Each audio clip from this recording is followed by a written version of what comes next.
All right, what is up, guys? This is basically my first meal of the day. Now, it's literally just about 2 o'clock in the afternoon, and the reason I wanted to jump on here and have a chat was basically this theory that comes up about intermittent fasting, basically being like pushing your food out as far as possible, and how it is has all these superior fat loss benefits in regards to like your metabolism and your digestion and all this kind of stuff. Now, that myth has been debunked a number of times. I'm not going to cite all the people because they're super smart, way smarter than me, and can tell you about it. But the reason why intermittent fasting works for a lot of people in regards to fat loss, it's not to do with any specific like physiological changes or stuff like that that's going on. More so the fact that you reduce the eating window in which you are consuming your calories. So basically, for example, if you were on 2,000 calories, right, and you started eating at 6 a.m. in the morning, right, and your last meal was, say, at 7 o'clock at night, that would be 13 hours in regards to trying to, extend that amount of calories across the whole day. Now, if I was on 2,000 calories and I've started now, so at 2 o'clock, and my last meal was at 5, I've got basically 5 hours to fit in 2,000 calories. Now, the benefit of that, obviously having a higher quantity of food in a shorter period of time is going to make you feel much more full in that period, okay? As opposed to obviously having to be extended across a longer period. So it's not the fact that intermittent fasting is, as I said, superior for, fat metabolism or anything like that, but it's the fact that it controls people's energy intake. It will basically be like if you went out to a club, say you're going out for a party, right? And you got to the club at, say, 9 o'clock at night, and the doors shut at 12 p.m. Right, you've got basically like 3 hours in which you can basically, spend your money on alcohol or whatever. Okay.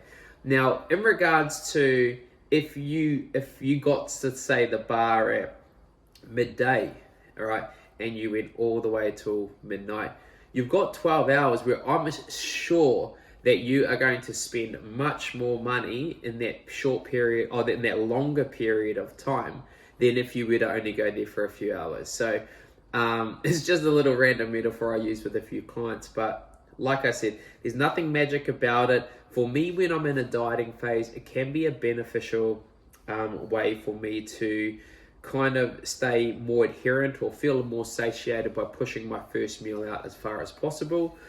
It also can be used as a great tool when you are, for example, going out and eating out, or you are going somewhere where you may be consuming higher calories, etc. So you might be more inclined to basically like buffer or save a certain amount of calories at the earlier part of the day and kind of contribute them to the later part of the day, because it's less likely that you will overconsume, as opposed to starting super early, having all your normal food on top of that, and then going out for something that may be a little bit more like calorie dense, or you may have a few things that you wouldn't normally have. So yeah, I'll give you a quick rundown anyway. So this would basically be my, this would normally be my breakfast, and this would usually be my pre-workout meal. However, okay, I can combine them together, and this is going to tie me through a lot later in the day. So I've got 55 grams of oats, 25 grams of whey protein and cinnamon in here. I've got 3 cheese corn thins with 100 mils of egg whites, 1 egg, and I've just made that into an omelette, and I've stacked it on top with some no added sugar barbecue sauce and just a sprinkling of ranch dressing on that, or ranch seasoning, sorry.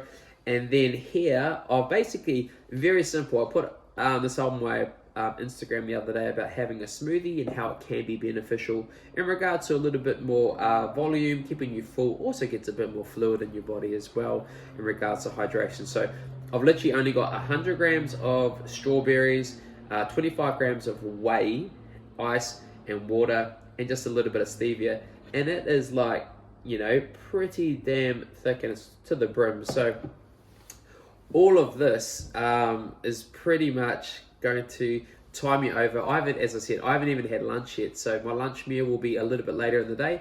And for me, because it is a lower calorie day today for myself leading in towards my competition prep, so my non-training days, I am having reducing my intake as I'm not expending as much. This is something that I'd usually reserve more so for the later stages of a competition prep. Not something that I recommend all the time for clients. I like to more so have them equally spread out across the week. But if it does come to the point that some clients want to say have some lower days so they can bank some calories for the weekend or social events, that's cool. But I think that should be kind of taken with a grain of salt, as I prefer, and I see a lot of progress with people that do keep things consistent across the week as well. So yes, so intermittent fasting, its benefits that people push all the time, it's been debunked, okay? But the main benefit of intermittent fasting is just going to reduce your calorie intake window, so you're more likely to feel more full in a shorter period of time, which has you less likely to overeat later in the day. So that's me. I need to get into this, and hope that made sense.